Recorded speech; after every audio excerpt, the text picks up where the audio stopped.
Bonjour tout le monde, j'espère que vous allez bien. Alors, avant de commencer la catéchèse, petite expérience. Vous choisissez d'abord une couleur. Vous l'avez bien en tête? Vous choisissez maintenant un nombre.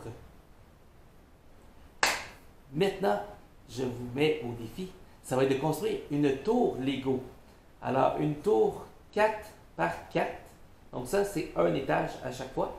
Alors, si dans votre tête, vous avez pensé à 36 oranges, alors je vous invite à construire une tour de 36 étages avec des blocs oranges. Si vous avez dit 12 bleus, ben, je vous invite à construire une tour de 12 étages avec des blocs bleus. Je vous invite à faire le défi. Vous pouvez mettre la vidéo sur pause, le temps de réaliser votre tour. Merci. On reprend maintenant. Vous avez donc construit votre tour. Avez-vous réussi? Alors, certains auront sans doute réussi en ayant peut-être dit un nombre plus bas ou une couleur très répandue en Lego. Il y en a qui auront réussi parce qu'ils avaient tout simplement beaucoup de Lego, beaucoup de ressources. Et sans doute que plusieurs d'entre vous ont malheureusement raté. C'est justement l'objectif de l'expérience. Que certains peut-être aient connu des difficultés. Je mets ça en parallèle avec un texte biblique. Le texte biblique va comme suit. Qui est l'homme qui se lance dans la construction d'une tour sans d'abord avoir identifié ses ressources, ce qu'il avait pour bâtir sa tour? S'il commence sans réussir à terminer, eh bien tout le monde regarde cet homme et les ruines qu'il a construites et dit, voici un homme qui a été incapable de se rendre au bout de son projet. Bon, j'espère que personne ne va rire de vous.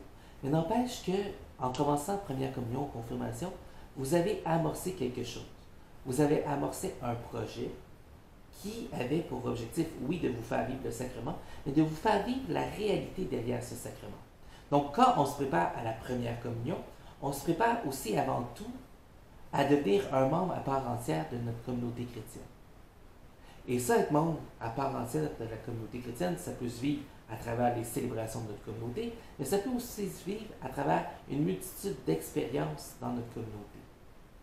Et ça, des fois, ça se vit à l'Église, et je dirais même parfois en dehors de l'Église. Et parfois, à l'Église, ça va être dans les expériences de partage, de guignolées qui peuvent être vécues. Des fois, ça peut être dans des expériences sociales. Je ne connais pas votre paroisse en particulier, mais je sais qu'à Saint-Eustache, on avait, avant la pandémie, beaucoup de soupers spaghetti, des soupers fraternels. Alors, ça va être des expériences qui vont vous permettre d'être membre à part entière de votre communauté. Pour les confirmants, la chose est un peu différente. On présume que vous êtes déjà un membre bien impliqué, bien engagé dans votre communauté chrétienne. On vous demande d'essayer d'être en mission. En mission, c'est d'essayer de regarder qui pourrait avoir besoin de vous et d'oser répondre à cet appel. Et la bonne nouvelle, c'est que les personnes qui ont besoin de nous, ça ne peut pas être les mêmes pour moi que pour toi, parce qu'on n'a pas les pieds au même endroit. Et de par notre formation, de notre éducation, de nos sensibilités, on ne verra pas les mêmes choses, on ne verra pas les mêmes appels.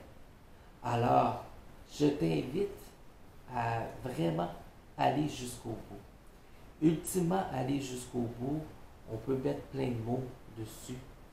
Mais quand on veut répondre à l'appel du Christ jusqu'au bout, c'est relativement simple.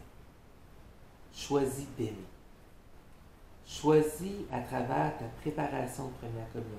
Choisis à travers ta démarche de confirmation d'aimer un peu plus. D'aimer davantage.